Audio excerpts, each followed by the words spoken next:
The first step towards achieving your dreams is having the right coach. Get the best education with Aadhshala and make your NET UPSC economics dreams come true. Download the app now.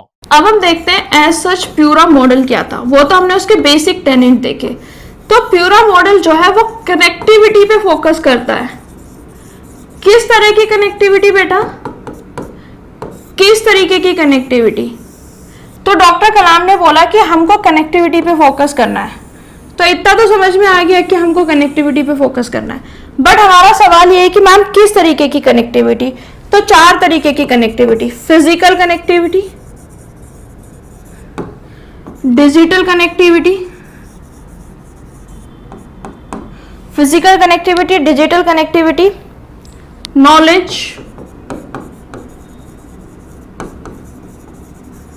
And knowledge के अलावा economic. ठीक है बेटा, इतना समझ में आ गया कि हमको फिजिकल करना है, डिजिटल भी करना है, नॉलेज भी करना है, इकोनॉमिक भी करना है। बट इसको रियलिटी में कैसे करेंगे? मतलब when we are saying physical connectivity, when we are saying digital connectivity, when we are saying knowledge connectivity, when we are saying economic connectivity, तो हम इस चीज को कैसे करेंगे वो समझने वाली बात है। देखिए यहाँ पे जो मैंने प्यूरा मॉडल के बेसिक टेनेट्स बताए थे, तो मैंने आपको बताया था कि एग्रीकल्चर पे फोकस करना है, इलेक्ट्रिफिकेशन करना है, एजुकेशन एंड हेल्थ केयर पे फोकस करना है, आईसीटी के एक्सपेंशन पे फोकस करना है, स्ट्रेटेजिक सेक्टर पे फोकस करना है। आप देखेंगे तो मॉडल के अंदर भी यही सब चीजें गई हुई हैं। तो फिजिकल कनेक्टिविटी की अगर हम बात करें बेटा, तो फिजिकल कनेक्टिविटी से हमारा पहला और सबसे बेसिक पर्पस है कि हमको इंफ्रास्ट्रक्चर पे फोकस करना है। फिजिकल कनेक्टिविटी का मतलब इंफ्रास्ट्रक्चर से, let's say this is India, ये काइंड ऑफ इंडिया है, काइंड ऑफ इंडिया नहीं है, इंडिया का ही मैप है, ठीक है, ये इंडिया है। तो फिजिकल कनेक्टिविटी से क्या मतलब है कि ये जो एरिया है ना, यहां से यहां तक ये आपस में कनेक्ट होनी चाहिए, रोड कनेक्टिविटी होनी चाहिए। रोड कनेक्टिविटी पे बेसिकली फोकस किया गया है, या फिर किसी भी तरीके से कनेक्टिविटी आपको इंफ्रास्ट्रक्चर डेवलप करना है। बट प्राइमरली डॉक्टर कलाम ने बोला कि रोड कनेक्टिविटी पे फोकस कीजिए। अब रोड कनेक्टिविटी हम कैसे करेंगे ये वो देखते हैं। तो उन्होंने बोला कि सबसे पहले 15 से 25 विलेजेस जो है, 15 से 25 जो विलेजेस हैं उनको लीजिए, ठीक, और उनको लिंक कर दीजिए रोड से, ठीक। जो 15 से 25 विलेज हैं वो हमने लिए और उनको हमने लिंक कर दिया रोड से, ठीक है जी, लिंक कर दिया रोड से। यानी कि 15 से 25 विलेज जो कि एक रोड से कनेक्टेड है, उनका एक क्लस्टर बन गया। अब हम क्या करेंगे, ये जो 15 to 25 विलेज का क्लस्टर बना है उसको हम कनेक्ट कर देंगे रिंग रोड से। आपने अगर रिंग रोड पढ़े होंगे तो आपको समझ में आता होगा, रिंग रोड, ठीक। उनको हमने कनेक्ट कर दिया किससे? रिंग रोड से, ठीक है। तो इस तरीके से करते करते हम क्या करेंगे, अपना पूरा का पूरा इंफ्रास्ट्रक्चर जो है डेवलप करेंगे। जब हमने पूरा का पूरा इंफ्रास्ट्रक्चर इस तरीके से डेवलप कर लिया, तो उसके बाद में हम यहाँ पे ट्रांसपोर्ट पे फोकस करेंगे, ट्रांसपोर्ट के अदर रूट पे फोकस करेंगे और कम्युनिकेशन पे फोकस करेंगे, ठीक, समझ में आया। डिजिटल में जब हमने बात की तो हम इसको मॉडर्न आईसीटी से कनेक्ट करेंगे, इंफॉर्मेशन एंड कम्युनिकेशन टेक्नोलॉजी। अगर ऐसा पॉसिबल नहीं है कि हम किसी भी गांव में जाके घर घर में लैपटॉप दे सके, घर घर में आप पीसी दे सके, तो यहाँ पे हम क्या करेंगे, साइबर कैफेस बनाएंगे। साइबर कैफे होंगे तो उससे क्या होगा कि बच्चे जाके एटलीस्ट अपनी बेसिक जो नीड्स है वो पूरी कर सकते हैं। किस तरीके की बेसिक नीड्स को पूरी कर सकते हैं बेटा, कि लेट्स से अगर हमको किसी गवर्नमेंट जॉब का फॉर्म भरना है तो आप वो जाके भर सकते हैं, ऑफलाइन तो बहुत कम्बरसम है। अगर आपको किसी भी गवर्नमेंट की स्कीम्स का ट्रैक करना है वो कर सकते हैं। अगर आपको किसी स्कीम में बेनिफिशियरी बनना है उसके आप फॉर्म फिल कर सकते हैं। जितने भी आपको लेटेस्ट नॉलेज है वो सब मिल सकता है। तो सरकार ने बोला बेस्ट तो ये है कि हर एक इंसान के घर में, डॉक्टर कलाम ने बोला कि बेस्ट तो ये है कि हर एक इंसान के पास अपना खुद का आईसीटी कनेक्शन होना चाहिए। बट अगर नहीं है तो उस केस में it is the responsibility of the government, ये गवर्नमेंट का रिस्पॉन्सिबिलिटी है कि वो एटलीस्ट साइबर कैफे प्रोवाइड कराए एक विलेज में या बहुत छोटे छोटे गैप्स में, ठीक। फिर उन्होंने बोला कि नॉलेज में क्या बोला उन्होंने कि जो ट्राई कीजिए आप कि जो 5 try to establish 5 to 7 kilometre range, यानी कि उन्होंने बोला कि विद इन 5 to 7 किलोमीटर की रेंज में आपका एक स्कूल होना चाहिए, आपका एक हॉस्पिटल होना चाहिए। ठीक, अगर हम स्कूल और हॉस्पिटल की बात करें तो इसका क्या मतलब है बेटा कि कई बार आपने सुना होगा कि हम तो इससे आगे पढ़ ही नहीं पाए क्योंकि गांव में स्कूल ही नहीं था। लड़कियों की पढ़ाई रुक जाती है, 12th भी नहीं कर पाते हैं बच्चे, 10th भी नहीं कर पाते हैं, 8th तक पढ़ के रह जाते हैं कि हमने क्यों पढ़ाई नहीं की, कि मैम कैसे पढ़ाई करें, हमारे वहाँ तो स्कूल ही नहीं है। जब स्कूल ही नहीं है तो आप पढ़ाई कैसे करेंगे? कॉमन सेंस वाली बात है, बिल्कुल सही बात बोली मैम आपने, कॉमन सेंस वाली बात है जो कि लोगों को नहीं समझ आता है कि अगर इंफ्रास्ट्रक्चर नहीं है तो बच्चे नहीं जा सकते हैं। गांव में अगर आप जाएंगे तो लोग, मतलब आप ये समझिए कि नॉन कम्युनिकेबल डिजीज से लोग मर जाते हैं। जो नॉन कम्युनिकेबल डिजीज है बेटा, नॉन कम्युनिकेबल डिजीज ऐसे डिजीज होते हैं जो कि जिनमें डेथ बहुत कम होती है, जैसे कि डायबिटीज है, आपका हाइपरटेंशन है, बीपी है। अगर आप इसका प्रॉपर अटेंशन कर रहे हैं, प्रॉपर टाइमली मेडिसिन दे रहे हैं, तो ऐसे नॉन कम्युनिकेबल डिजीजेस में आपकी डेथ बहुत कम होने के चांसेस होते हैं। बट गांव में लोग मर जाते हैं, उनको पता ही नहीं होता। कई बार ऐसा देखा गया है कि लोगों को कैंसर हो गया था, बाद में पता चलता है। मेरे खुद के ग्रैंडफादर, उनकी डेथ एक फीवर में हो गई थी, फीवर। तो ऐसा नहीं था कि उनको कोई डेंगू है, malaria, no, normal fever and he just died. तो आज से अगर अपनी 3 जनरेशन पहले की बात करूं, जब हम गांव में रहते थे तो लोग ऐसे ही मर जाते थे क्योंकि आसपास हॉस्पिटल का फैसिलिटीज ही नहीं है। तो डॉक्टर कलाम ने बोला कि हर 5 से 7 किलोमीटर की रेंज में मिनिमम एक स्कूल और एक हॉस्पिटल होना चाहिए। अब देखिए, इसकी सबसे मैं बात करूं, आप ग्रेटर नोएडा जाइए, आपको अप्रोक्सीमेटली हर गली में स्कूल मिल जाएंगे, 5 to 7 किलोमीटर जाने की भी जरूरत नहीं है। लेकिन जब आप गाँव की बात करेंगे, वेस्ट बंगाल जाइए, बिहार जाइए, ऐसे गांव है कि 40-50 किलोमीटर की रेंज में एक स्कूल है। अगर 40-50 किलोमीटर की रेंज में एक स्कूल है तो आप समझिए कि उस स्कूल पे कितना प्रेशर रहता होगा, कितना लोड है, कितना ज्यादा काम करना है उस स्कूल पे।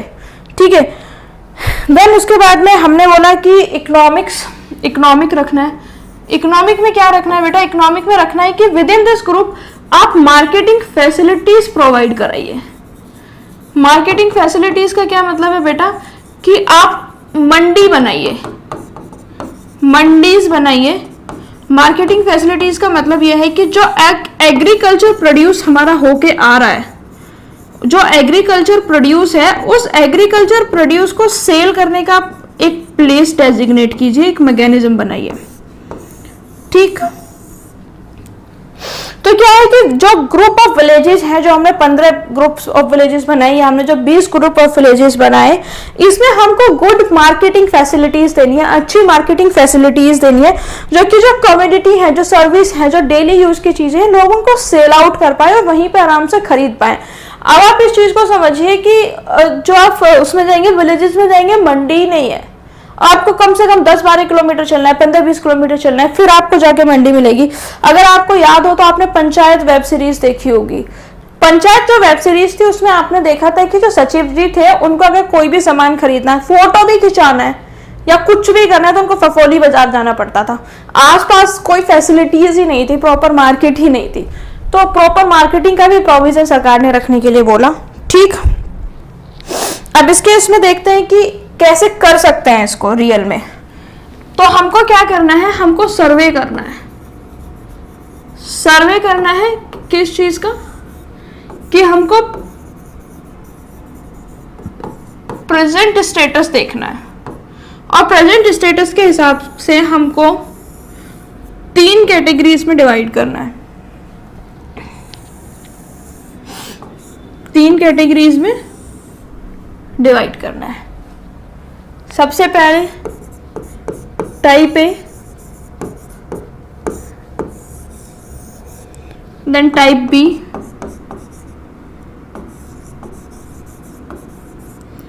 Type A village, type B village और टाइप सी विलेज। बेसिक, बहुत बेसिक चीज है। अब हमने क्या बोला कि टाइप ए में क्या है कि ये अर्बन एरिया के सबसे क्लोज है, closer to an urban area. ये क्लोज है काफी अर्बन एरिया के। ठीक है जी, समझ में आ गया। इसमें एक मिनिमम लेवल ऑफ इंफ्रास्ट्रक्चर भी है, बहुत ज़्यादा डेवलप्ड इंफ्रास्ट्रक्चर नहीं है बट एक मिनिमम लेवल ऑफ इंफ्रास्ट्रक्चर इसमें है। ठीक, मिनिमम लेवल ऑफ इंफ्रास्ट्रक्चर है, सपोर्ट है। आप स्कूल मान लीजिए, हॉस्पिटल वहां पे है। ठीक, this is type A. Type B क्या है कि ये क्लोजर है, जैसे कि लेट्स से ये एक अर्बन एरिया है, दिस इज अर्बन एरिया, तो यहां पे टाइप ए है सबसे पहले, फिर टाइप बी है और फिर आपका क्या है, टाइप सी। ठीक, तो ये आपका अर्बन एरिया हो गया, ये आपका टाइप ए हो गया, ये आपका टाइप बी हो गया, ये आपका टाइप सी हो गया। तो सबसे पहले आपका क्या है, अर्बन के बाद आपका टाइप ए आएगा, जिसमें थोड़ी बहुत कनेक्टिविटी भी है, थोड़े बहुत रोड भी हैं, थोड़े बहुत स्कूल्स भी है, थोड़े बहुत विलेजेस भी है। अगर हम टाइप बी की बात करें तो देखिए ये क्लोजर है अर्बन एरिया के, this is close to urban area, ये भी अर्बन एरिया के पास में है, बहुत ज्यादा दूर नहीं है, बट इसमें जो है वो बहुत स्पार्सली स्प्रेड इंफ्रास्ट्रक्चर है।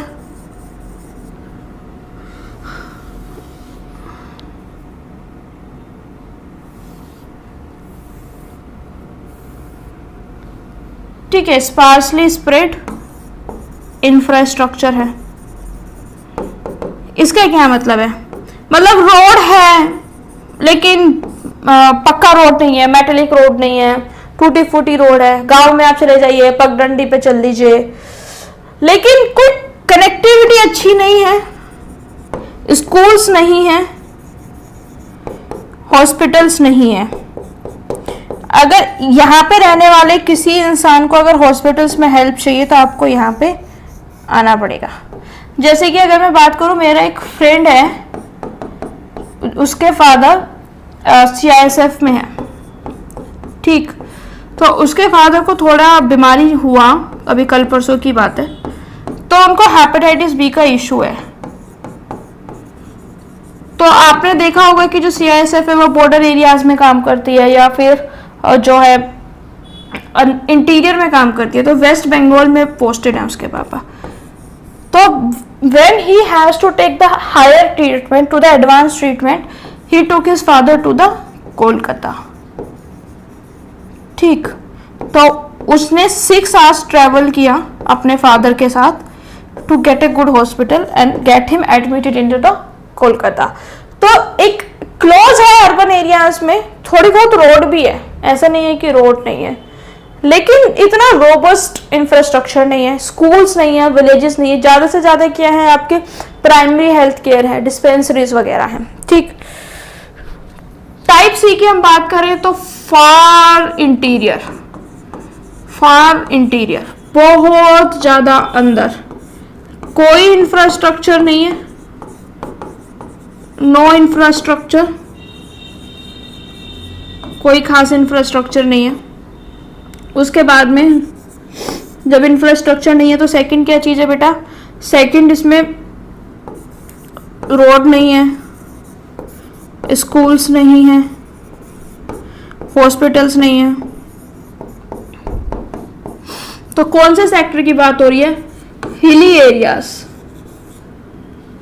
नॉर्थ ईस्ट के जो एरियाज हैं उनकी बात हो रही है, हिली हो गए, नॉर्थ ईस्ट एरिया हो गए। और दूसरा बॉर्डर विलेज, तो बहुत इंटीरियर में जाके, बिल्कुल जहाँ पे कंट्री खत्म ही हो रहा है, बॉर्डर है तो कंट्री खत्म ही हो रहा है। हिली टेरेन में जो है डेवलपमेंट डिफिकल्ट होता है, नॉर्थ ईस्ट में डेवलपमेंट डिफिकल्ट है, नॉर्थ ईस्ट में तो इंसर्जेंसी का इशू भी बहुत है।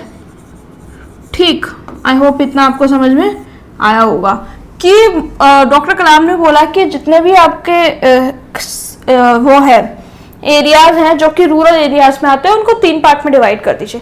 पहला एक रखिए टाइप है जो कि अर्बन के थोड़ा सा पास में है, अर्बन के पास में है, उसमें मिनिमम लेवल ऑफ इंफ्रास्ट्रक्चर है, यानी कि काम चल जाता है लोगों का, मिनिमम लेवल ऑफ इंफ्रास्ट्रक्चर है, सपोर्ट सिस्टम है, स्कूल्स हैं, हॉस्पिटल्स हैं। टाइप बी जो है वो क्लोज है, अर्बन एरियाज के स्पार्सली स्प्रेड है और उनमें इंफ्रास्ट्रक्चर है, रोड्स है, स्कूल्स हैं, हॉस्पिटल्स हैं, बट बहुत ज्यादा नहीं है, काम चल जाता है। सॉरी, रोड्स और स्कूल्स, रोड है, स्कूल्स और हॉस्पिटल्स नहीं है। टाइप सी में बेसिकली बॉर्डर विलेजेस है। ठीक, तो डॉक्टर कलाम ने किस तरीके से बोला कि इनको फिर अलग अलग इन सबके डेवलपमेंट स्ट्रेटेजीज बनाइए। टाइप ए के लिए अलग डेवलपमेंट स्ट्रेटेजी, टाइप बी के लिए अलग डेवलपमेंट स्ट्रेटेजी, टाइप सी के लिए अलग डेवलपमेंट स्ट्रेटेजी। तो अगर हम टाइप सी की बात करें तो वाइब्रेंट विलेज प्रोग्राम ये सरकार लेकर आई है बॉर्डर एरियाज के लिए, बॉर्डर विलेजेस के डेवलपमेंट के लिए वाइब्रेंट विलेज प्रोग्राम। पढ़ लीजिएगा, देख लीजिएगा, कहीं पे अगर पूछा जाए तो एग्जाम में रेफरेंस दे दीजिएगा, अदरवाइज बहुत ज्यादा पढ़ने का वो नहीं है। तो वाइब्रेंट विलेज प्रोग्राम ऐसा सेपरेट क्वेश्चन नहीं आएगा। तो प्यूरा मॉडल में हमने क्या देखा, देखिए स्टार्टिंग से हम देखते हैं, एक थोड़ा सा सम अप करने की कोशिश करते हैं। हमने देखा कि 5 जो सेक्टर्स हैं, agriculture, food processing, electric power, education, ICT, experience, इन सब पे आप काम कीजिए। हमने देखा कि सरकार ने क्या क्या इन पे काम किया है, कितना डेवलपमेंट इन सेक्टर्स में हुआ है। उसके बाद में हमने देखा कि एक्चुअल में मॉडल क्या है। तो मॉडल कनेक्टिविटी के बारे में बात कर रहा है। 4 चीजों में बेसिकली कनेक्टिविटी, सामंजस्य बिठाने की, कोऑर्डिनेशन की बात कर रहे हैं। सबसे पहले physical, digital, knowledge and then economy. Physical infrastructure की बात करें तो वो इंडिया को बाय रोड लिंक करने की बात कर रहे हैं कि 15 से 20 विलेजेस है, विलेज को रिंग रोड से कनेक्ट कीजिए और फिर ओवरऑल जो इंडिया है उसको कनेक्ट कीजिए। ट्रांसपोर्टेशन पे ध्यान दीजिए, एक बार पूरा रोड कनेक्टिविटी हो जाए, देन ट्रांसपोर्टेशन एंड कम्युनिकेशन पे ध्यान दीजिए। फिर डिजिटल है, तो डिजिटल में उन्होंने बोला कि हमको मॉडर्न आईसीटी पे फोकस करना है, साइबर कैफेज पे फोकस करना है। ठीक, और अगर आप हर किसी घर में लैपटॉप या मॉडर्न आईसीटी के इक्विपमेंट्स नहीं पहुंचा सकते, देन मेक श्योर कि आप साइबर कैफे बनवाइए, जन सेवा केंद्र बनवाइए, जहां पे लोग जाके बेनिफिट्स ले सकें। फिर उन्होंने बोला कि जो नॉलेज सेक्टर है, नॉलेज में आपको क्या करना है, 5 से 7 किलोमीटर की रेंज में एक स्कूल को एस्टैब्लिश करना है। और फिर इकोनॉमिक में उन्होंने बोला कि एग्रीकल्चर फैसिलिटी, मार्केटिंग फैसिलिटीज को लेकर आइए, मंडीज को लेकर आइए, जहां पे डेली नीड्स की चीज लोग खरीद सके और भेज सके। इसके बाद में उन्होंने बोला कि चलो ये सब करना है, कनेक्टिविटी लेकर आनी है, बट सर आप हमें यह बताइए कि हम रियल में कनेक्टिविटी कहां से लेकर आए, कहां कौन सी दुकान में मिलती है कनेक्टिविटी। आपने बोल दिया ये करना है, हमने भी मान लिया ये करना है, करना पड़ेगा, बट सर इसको रियल में कैसे करें। मुद्दा तो सारा वही है, सारी कहानी तो वही आके रुकती है ना कि रियलिटी में ये चीज कैसे होगी। तो डॉक्टर कलाम ने बोला टेंशन नहीं लेने का, सब समझाते हैं बिल्कुल डिटेल में। उन्होंने बोला कि जितना भी रूरल एरिया है, उन्होंने बोला जितना भी रूरल एरिया है उस रूरल एरिया को 3 पार्ट में डिवाइड कर दीजिए। Type A, type B, type C. Type A जो अर्बन एरिया के बहुत ज्यादा क्लोज है, टाइप बी जो अर्बन एरिया से बहुत दूर है, और टाइप सी जो बहुत ज्यादा दूर है, फार इंटीरियर, जहां पे हम लोग जाने का सोचते भी नहीं है। बॉर्डर विलेज, नॉर्थ ईस्ट, हिली टेरेन, जैसे कि शिमला है, शिमला के बहुत सारे डिस्ट्रिक्ट्स ऐसे हैं जिनमें आपको मतलब ट्रैवल करना ही बहुत डिफिकल्ट है, आप ट्रैवल ही नहीं कर सकते हो, इतना मतलब पहाड़ है और पहाड़ों की इतने से पगडंडी है, उन पे आपको चलना पड़ता है। अगर आप उस पर चलेंगे तो आपको ऐसा लगेगा कि बस ऐसे चल रही है, मतलब ऐसे खड़ी बस चल रही है। तो इस तरीके के भी विलेजेस हैं, बॉर्डर विलेजेस हो गए, इंडिया चाइना का बॉर्डर है, नॉर्थ ईस्ट में लगता है, नेपाल का बॉर्डर है। तो बॉर्डर विलेज में हमारा कोई खास डेवलपमेंट नहीं है। और ये हो गया टाइप सी। टाइप बी में ये है कि स्कूल्स और हॉस्पिटल्स नहीं है, थोड़ा बहुत इंफ्रा है। Type A is good. अब उन्होंने बोला कि ऐसे डिवाइड कर दीजिए और अब इसका डेवलपमेंट कीजिए। तो उन्होंने बोला मिस्टर प्रेसिडेंट ठीक है करते हैं। तो देखिए एक बात समझने वाली बात है कि जो प्यूरा मॉडल है इसके कंपोनेंट्स को अडॉप्ट किया गया, लेकिन प्यूरा मॉडल को कभी भी मिशन मोड में अडॉप्ट नहीं किया गया। प्यूरा मॉडल को as a pilot project launch किया गया, एज ए स्कीम नहीं लॉन्च किया गया। अगर आपसे पूछा जाए कि क्या प्यूरा मॉडल गवर्नमेंट की स्कीम्स थी, तो नहीं, स्कीम नहीं थी, प्यूरा मॉडल एक प्रोजेक्ट था। ओके बच्चा, अब आगे देखते हैं कि इसमें आगे क्या क्या डेवलपमेंट हुए। गवर्नमेंट जब डॉक्टर कलाम ने 2004-05 में बुक लिखी है, मॉडल दिया, तो गवर्नमेंट ने सोचा कि इस पर थोड़ा सा एक्शन लिया जाए। पायलट प्रोजेक्ट उन्होंने किया 2004 में। तो जो ऑब्जेक्टिव क्या है प्यूरा का, ठीक, अगर हम ऑब्जेक्टिव की बात करें, व्हाट इज ऑब्जेक्टिव? ऑब्जेक्टिव क्या है प्यूरा का? ऑब्जेक्टिव बेटा सिंपल है, हमको प्रोपेल करना है economic development, but without transfer of people, without transfer of people. देखिए ये इतने ज्ञानी लोग थे ना कि इन्होंने बहुत पहले देख लिया था कि अगर अर्बनाइजेशन होगा तो क्या क्या प्रॉब्लम्स आएंगी। इससे नेक्स्ट जो हम टॉपिक पढ़ेंगे वो अर्बनाइजेशन एंड माइग्रेशन का टॉपिक होगा, और उसमें हम पढ़ेंगे कि जो रूरल से अर्बन में माइग्रेशन होता है उसकी वजह से कितनी प्रॉब्लम्स होती हैं। उन प्रॉब्लम्स का सोल्यूशन बहुत पहले दे दिया गया था कि आप इकोनॉमिक डेवलपमेंट कीजिए, लेकिन आप मेक श्योर कीजिए कि जो लोगों का ट्रांसफर है ना वो ना हो, रूरल टू अर्बन ट्रांसफर ना हो। रूरल पॉपुलेशन को ग्रो कराने का सबसे बेस्ट तरीका यह है कि आप रूरल एरियाज को ही डेवलप करें, प्रोवाइड करें जितनी भी अर्बन एमिनिटीज हैं रूरल एरियाज में, यानी कि आप एमिनिटीज को प्रोवाइड करने की कोशिश कीजिए। And by the end of the day क्या होगा कि जो रूरल एरियाज हैं वो भी अर्बन एरियाज की तरह डेवलप हो जाएंगे, तो किसी भी तरीके का इनइक्वालिटी हमको देखने के लिए नहीं मिलेगा, ये बोला गया था। तो इसमें एक बहुत फेमस इकोनॉमिस्ट है एम खुसरो। एम खुसरो ने पता है एक स्टेटमेंट बोला, अगर आपसे पूछा जाए, मैं आपको इसको एग्जैक्ट स्टेटमेंट्स को नोट्स में लिखवा दूंगी, और अगर आपको इसको कंक्लूड करना है तो उसको आप इस तरीके से बोल सकते हैं कि instead of moving human beings where infrastructure exist, it is better to take infrastructure to villages where human beings live. ठीक, फिर से पढ़ती हूँ। Instead of moving human beings, हम लोगों को मूव करें जहां पे इंफ्रास्ट्रक्चर एग्जिस्ट करता है, उसके बजाय हम क्या करें? Instead of what we should do, we should take infrastructure to the villages where human beings live. तो इन्होंने क्या बोला खुसरो साहब ने?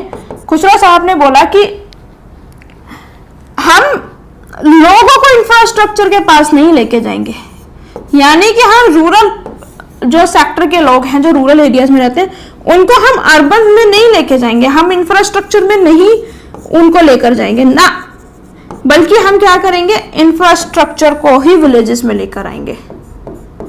ये एक अंडरलाइंग थॉट था प्यूरा मॉडल के पीछे। समझ में आया कि क्या थॉट था, कैसे हुआ? फिर उसके बाद में उन्होंने बोला कि हम इस तरीके से डेवलप करेंगे कि जो प्राइवेट एरियाज है वो रूरल एरियाज में इन्वेस्टमेंट करे। जैसे कि अभी आपने देखा होगा रूरल टूरिज्म बहुत फेमस हो रहा है धीरे धीरे, रूरल टूरिज्म बहुत फेमस हो रहा है। दूसरा एग्रो टूरिज्म बहुत फेमस हो रहा है। तो उन्होंने बोला कि जो हम इस तरीके से डेवलपमेंट करेंगे कि जो प्राइवेट सेक्टर है वो आके खुद विलेजेस में इन्वेस्ट करेगा। अब देखिए इस में प्रॉब्लम क्या आई, जब हमने इसको प्रैक्टिकली इम्प्लीमेंट करने की कोशिश की तो इसमें प्रॉब्लम्स क्या आई? देखिए सबसे पहले हमको इसमें देखना है कि इसमें दो तरीके की प्रॉब्लम्स बहुत ज़्यादा आई। सबसे पहली जो प्रॉब्लम आई वो आई बजट एलोकेशन की। Budget allocation,